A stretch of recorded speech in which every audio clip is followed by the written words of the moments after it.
Good morning and Jai Hind students. As per our discussion on motion in the continuation of the series, today we are going to start with the concept of rate. Concept of rate, what does it mean and how it affects our studies while dealing with the motion, we are going to see that. So rate is defined as the ratio of change of two quantities. Suppose there is a quantity A and another quantity is B. So if I am talking about the rate, there is a change in the ratio. A and B does not give you a ratio. A minus B will not give you a ratio. Suppose if I take its ratio with respect to time. A is any quantity and with respect to time, like this. Suppose I am taking a speed, and speed is equals to distance upon time. Distance upon time. So what does it mean? Suppose I am talking about A, speed of A, and simultaneously I am talking about speed of B. So ratio is defined as the ratio of rate is defined as ratio of change in two quantities. Got the point? While moving further,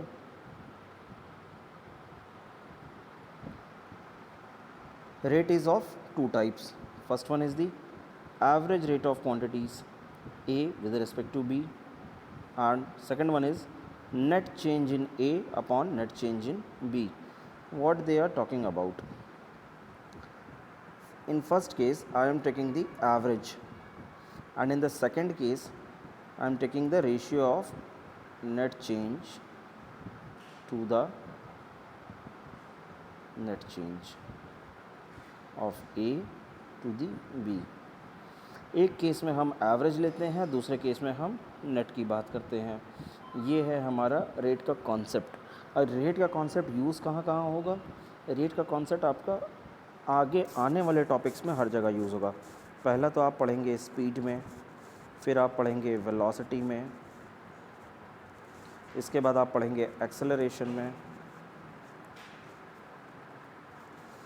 speed, velocity, acceleration, आगे आप पढ़ेंगे next chapter force and laws of motion में momentum एक quantity आएगा, तो वहाँ पर आप बात करेंगे rate of change of momentum, rate of change of velocity, rate of change of acceleration, rate of change of speed, rate of change of distance. आपने डिस्टेंस ऐसे पढ़ा होगा ना, डिस्टेंस एब्सोल्यूट। अगर मैं इसका रेट ले लूँ अपॉन टी कर दूँ तो डिस्टेंस अपॉन टाइम, ये जो मैंने क्वांटिटी बनाई है, this is known as the rate of change of velocity, rate of change of velocity. ये जो क्वांटिटी बनी है मेरी, this is called as rate of change of velocity. ये इसी तरीके से हमें फर्दर जाना है, तो जो जहाँ पर जैसा यूज़ होगा हम उसकी बात वहाँ पर वैसे वैसे करते जाएंगे। Now in next, instantaneous rate is an instant that is for very short interval of time. Instantaneous rate. Next quantity is speed, velocity, acceleration are example of rate. हमें एक्चुअल नेट एक्सेलरेशन से नहीं मतलब है, net velocity से नहीं मतलब है, net speed से नहीं मतलब है। We are suppose to measure the rate of change of speed, rate of change of speed, rate of change of, इसकी जगह स्पीड की जगह आप क्या लिख देंगे? Velocity. Rate of change of acceleration आप लिख देंगे स्पीड की जगह के। तो आपको डिफरेंट चीज़ें मिलती जाएंगी। That is the better thing कि जो चेंज आपको वेलोसिटी का, rate of change of velocity दे देगा जो चीज़ आपको, वो ज़्यादा आपको एक नई फिज़िकल डायमेंशन में लेके जाएगा, जिसको आप कहते हैं एक्सेलरेशन। ये हमें आगे पढ़ना है, ठीक। सो दो तीन तरह की बातें हमने समझी। First one is that rate is defined as the ratio of change in two quantities. इसको हम दो तरीके से डिफाइन करते हैं, एक एवरेज और एक इंस्टेंटेनियस। एवरेज वाला भी दो तरीके से डिफाइन होता है। फर्स्ट वन इज़ कि आपका quantity A with respect to quantity B, और दूसरा आपका net change of A to the net change of B. हमने एक बार एवरेज लिया, हमने एक बार नेट लिया, और फिर हम कह रहे हैं कि इसका एग्जांपल हमारे पास स्पीड, वेलोसिटी, एक्सेलरेशन ऐसे ऐसे करके आते हैं। इंस्टेंटेनियस रेट भी हमें समझ में आई। तो हम इसके बाद आगे बढ़ते हैं। अब हमारा कॉन्सेप्ट शुरू होता है स्पीड एंड वेलोसिटी का। यहीं से ही आपका रेट शुरू हो जाता है। रेट कोई अलग से टॉपिक नहीं है, एनसीईआरटी में आप देखेंगे तो एक छोटा सा कॉलम लिख के छोड़ दिया हुआ है, लेकिन रेट आपको रेशियो देगा और वो रेशियो ही आपको निकालना है, वो रेशियो ज़्यादा इंपॉर्टेंट है। So average speed is total distance traveled upon total time taken. Suppose there is a person A, he is traveling along this path. Now he has a different stoppage. I am marking a stoppage as A, B, C, sorry, A तो हमने आदमी का नाम ले लिया ना, marking as 1, 2, 3, 4, 5, हमने 5 stoppage ले लिया। आदमी A, man A, moves with the speed of s1 in time t1 to reach the destination A. He takes speed t2 and time as t2, s2 and t2 to reach at B. अब यही आदमी आपका तीसरे position पे जाने के लिए s3 distance cover कर रहा है और टाइम ले रहा है t3। यही आदमी आपका यहाँ पे जाने के लिए s4 डिस्टेंस कवर कर रहा है और यहाँ पे टाइम वो दे रहा है t4। यहाँ पर वो S5 कवर कर रहा है और यहाँ पे टाइम T5 ले रहा है। तो हमने एवरेज कैसे डिफाइन करना है, आपको सारी क्वांटिटीज़ ऐड कर देनी है, S1 plus S2 plus S3, ऐसा करते हुए कहाँ तक, S5 तक, अपॉन टोटल टाइम कितना लिया, T1 plus T2 plus T3 plus up to T5 तक। तो this will give you the concept of average speed. आपने स्पीड क्या पढ़ा हुआ है, डिस्टेंस अपॉन टाइम। सो ये डिस्टेंस थी सारी D1, D2, D3, S1, S2, S3, T1, T2, T3 time में कवर कर रहा है वो उस चीज़ों को।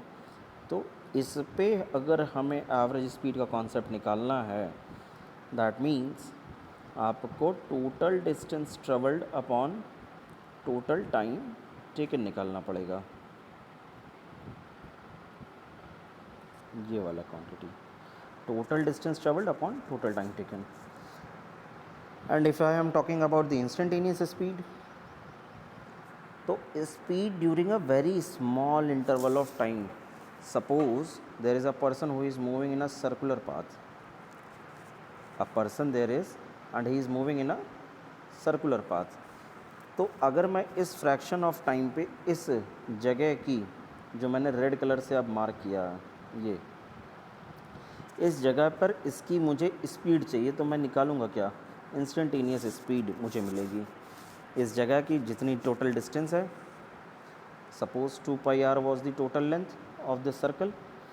अब मुझे इसका 1/8 पार्ट चाहिए, तो इसका πr अपॉन 4, ये डिस्टेंस आई हमारी, और इस डिस्टेंस को कवर करने में कितना टाइम ले रहा है, तो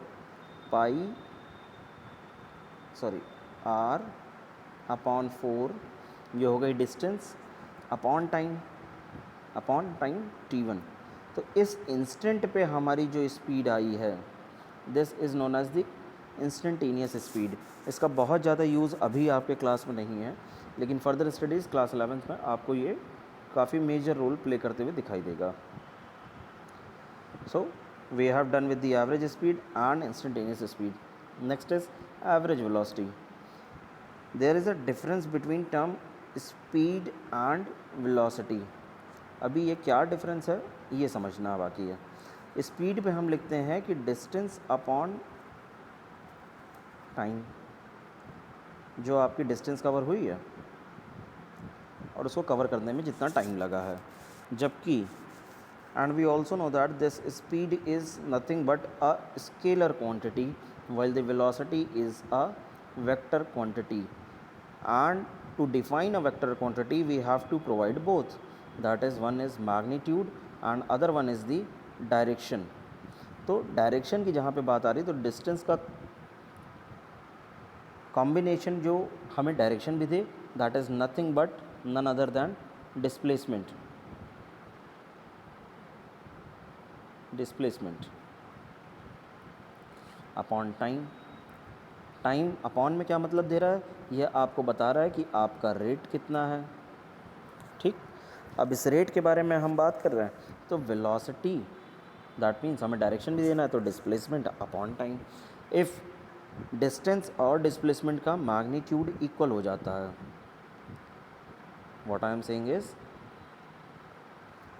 magnitude of distance is equals to magnitude of displacement। ठीक, अब मैंने दोनों का मॉड ले लिया, तो मेरा जो स्पीड होगा वही मेरा वेलोसिटी हो जाएगा। ये क्योंकि मैग्नीट्यूड की मैं बात कर रहा हूँ, डायरेक्शन की अगर मैं नहीं बात करूँगा तो इन दोनों वर्ड्स को मैं एक दूसरे की जगह पर यूज़ कर सकता हूँ। This was the concept, that distance and displacement average speed. Now instantaneous velocity क्या होगी, velocity during a very small interval of time. Velocity is related to the concept of displacement, thus it is a vector quantity. So वही सारी बातें जो मैंने आपको already बता चुके हैं। So I think speed and velocity आप इसके न्यूमेरिकल्स कीजिए, और कुछ न्यूमेरिकल्स मैं भी करवाऊँगा, उसके भी वीडियो अपलोड्स करूँगा। सो थैंक यू एंड जय Hind, and if you have any doubt then please contact me in school hours. Thank you and Jai Hind.